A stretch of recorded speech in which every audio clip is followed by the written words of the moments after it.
I got the opportunity to co-organize events, DevFest, called Developer Festival for Google. And co-organizing these events meant it had to be in regions. So for my region, South, South, and Southeast, as of then, had GGG chapters from other parts of South, South, and Southeast. So I saw the interests of these women. I saw them willing to start coming out of their hole. So I wouldn't say as of then I was quite popular, but then I sort of had an influence on these women. They saw me doing and decided to start doing it. So self-learning is key if you're trying to go further in tech, and the only way, one of the very biggest way that you can do that is when you're doing a lot of Google search. Like, it's pretty easy to learn a lot of things from Google search. How do I do this? In fact, I advise a lot of people when they have code errors, just have you done Google search? Like, that's the first thing people tell you to do. Have you done a search on Google? Like, run a search on Google. If you have code errors, put on Google.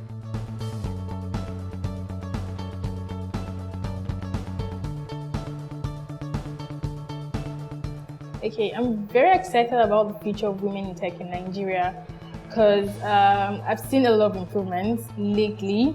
Aside the fact that more ladies are coming in, more young girls are seeing women they can look up to as mentors. It's not so hard for me to want to find a facilitator, a technical facilitator for one of our events, and I have to run around the entire world. Like, it's super easy for me to have several sign-ups. When you see things like that happening, it's actually very exciting knowing that these women have an opportunity. They don't have to go through the kind of stress that we went through trying to look for communities that would embrace us, that would bring us in. So it's really exciting. I see like a very bright future for it. It's time for us to feel our hustle. I have here with me software developer Ada Nduka Oyom. Thanks for being here today. My pleasure. So how did you get into coding, and why was coding a thing for you? I started out in uni. It started out when I saw the movie about two guys interning at Google, and I saw all the whole perks and everything, and I felt, oh, I want to work at Google. Yeah. And then I was opportune to attend some events, some technical events, and I just picked up an interest because I've always had this interest to work with gadgets, and it started out from there. Yeah. How long have you been doing it for now? Say over 4 years. I started out in 2014, so 2019 will probably make it 5 years there. And has it been as exciting as the movie you saw for you? Well, the thing is, no one will tell you how challenging it's going to be, because what you see most time is the paparazzi part of it. It's going to be very challenging. It has been very, very challenging for me. There are times I would cry. There are times I would have to go through issues trying to solve a particular solution. I need to take days, sometimes weeks, sometimes you're not in the mood. So it's been very, very challenging. How has it been for as a woman? Because I remember 2, 3, 4 years ago, I believe, I would see hashtags on Twitter about hashtag women who code or stuff like that. Yeah. Because there weren't that many women who were doing it. Is it still the same way today? And how has it been for you as a woman coding? Well, starting out, it was very, very challenging. It was very difficult seeing number of women in code.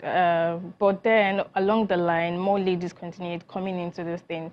So it grew, but then it's still not where we want it to be. There's still this large gap, there's still this wide gap between the number of men who are into software development or tech as a whole, and the number of women who are into software development or tech as a whole. I'm talking of software development, and it's one of those things you believe you need proper training for.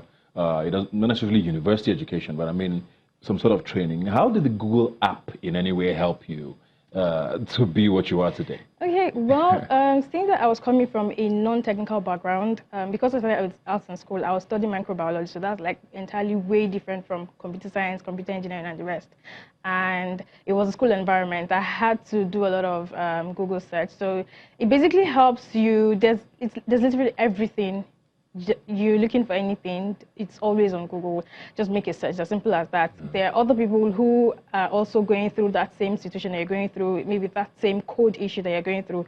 Sometimes you just paste whatever error it is that you're looking for, or whatever solution it is you're trying to find, and it's already there, exactly like the same line, the same everything. So it's all there. So it's really, really helpful. You don't have to run around looking for people physically. All you just have to do is just go online, search for it, and get a solution or a near it's solution. interesting that you say it's that easy, because I mean, when people hear coding, those of us who are not in the tech business are just like, this one is just plenty of work. So you literally can find things on the Google app. Yeah, you can start from anywhere, basically. Yeah. So long as you know the right keywords to use, that's another thing. So long as you know the right keywords to use. So if you're a beginner, you can just put in whatever it is you want to learn for beginners or for dummies, basically, and you see everything out there. Do you think people know this enough, though? I mean, you're working with a lot of young people who are trying to get into the coding business. She Code Africa also, of course, works with a lot of women as well.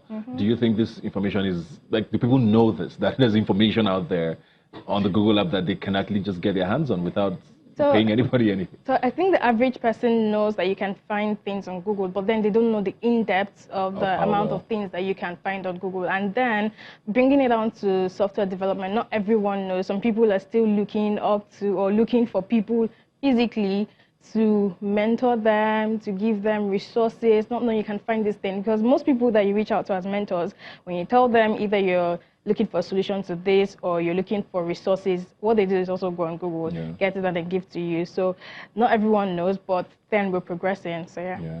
I know we've talked about you now and your journey. She Code Africa, which is the organization you run. How has it been running that?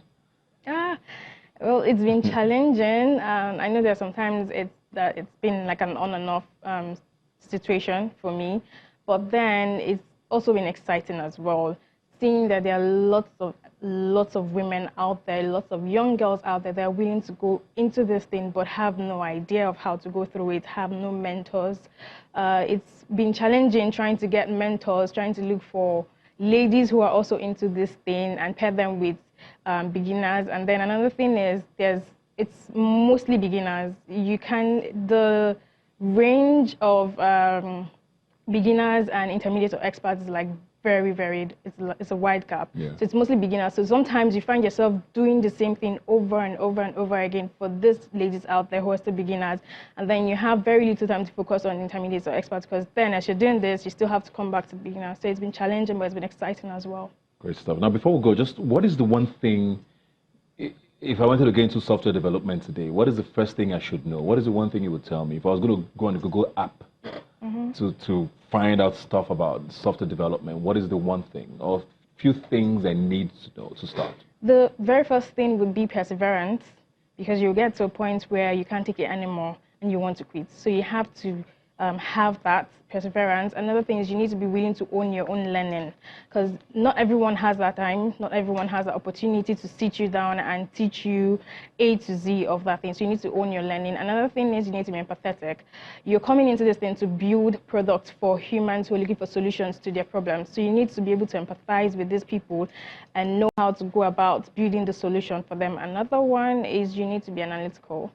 You need to know how to break down problems into smaller solutions and look for solutions to it. So those are like the major things that before you now start looking at, okay, what programming language do I have to use, what framework, and the other. So that's like general skills. All right, I guess they should also come to She Code Africa.